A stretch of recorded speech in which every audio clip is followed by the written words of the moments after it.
So I would like to start off tonight by sharing a picture of myself from a few years ago. Here I am, I just graduated with my PhD in teaching and learning. I have my 2 young children by my side, and on the surface, I am accomplished. I'm successful, I have it all. But underneath the surface, in reality, I was spinning my wheels like crazy. I was a new mom working through graduate programs, teaching university classes as an adjunct professor in the evenings, teaching middle school full-time during the day, and more was being added to my plate that I felt like I had no control over. My out-of-school time was consumed with either school work or thoughts and worries about school and my students. It began to feel all-encompassing.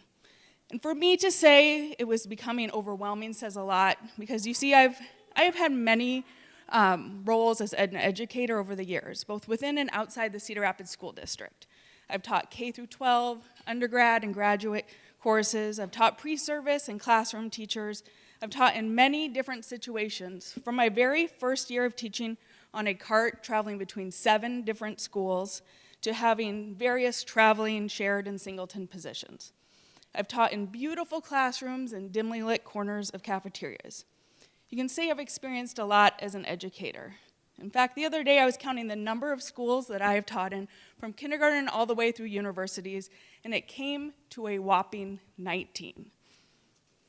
And I mention the number not for some strange bragging, right? But because those 19 schools represent 19 different staffs and administration, 19 different expectations and social norms, 19 different school cultures and climates that I navigated and learned from.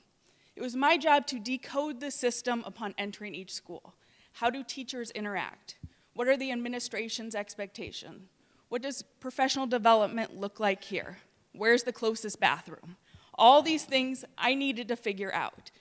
Each and every one of my schools has given me a unique insight into the profession and helped me to define the educator I am today, because we are the sum of our own experiences. Now you may be saying, overshare much? I mean, that is a lot of information about me for just being introduced.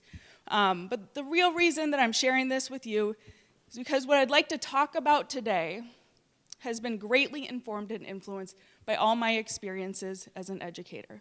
And that is the idea of teacher resilience. So what does it mean to be a resilient teacher? It's the strength to not just get by, but to confidently thrive as an educator today. And it can be a learned skill. And one thing I began to notice school after school as I met new educators, and as we got to know each other and let our guards down, I discovered many of my fellow educators were stressed, overwhelmed, beginning to question their purpose. Some eventually left the profession altogether. So I'd like to,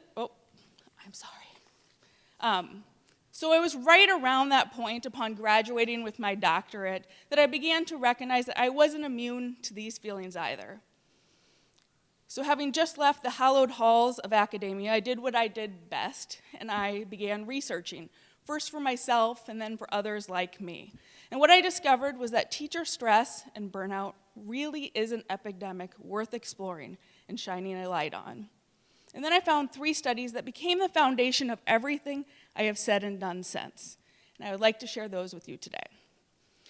Very briefly, the first of these studies connects student and teacher stress, and this link totally makes sense. If you have a classroom where teachers are stressed, it's not a big jump to see how this could result in stressed students. This study also suggests that if you have content and engaged teachers, you will likely have more engaged students. Much like our expectations in the classroom, the students will raise or lower themselves to meet our level of well-being, which leads to the powerful conclusion that teacher stress and burnout is contagious. The second study came to the conclusion that the well-being of the teacher directly influences a range of student achievement measures. And how significant and really obvious is this one? How teachers feel about their position directly impacts their performance. And this directly influences their students' performance. Consider how transformative this piece can be when we're talking about testing pressures, school rankings, increased roles of educators. And the third of my trilogy of aha research links teacher stress and well-being to the whole school's ability to meet the needs of students. The study even went on to suggest that an investment in teacher resilience equates to reduced numbers of students that require social and behavioral interventions. This is a strong idea, and one that when you take a moment and think about it, makes perfect sense. A school full of disengaged, stressed teachers is not going to become the foundation of a welcoming and supportive learning experience. So, these three pieces of research, separately they speak to the demanding and challenging landscape of today's world of education. But together, they state a clear need and a research-based argument for the strengthening of teacher resiliency in our schools.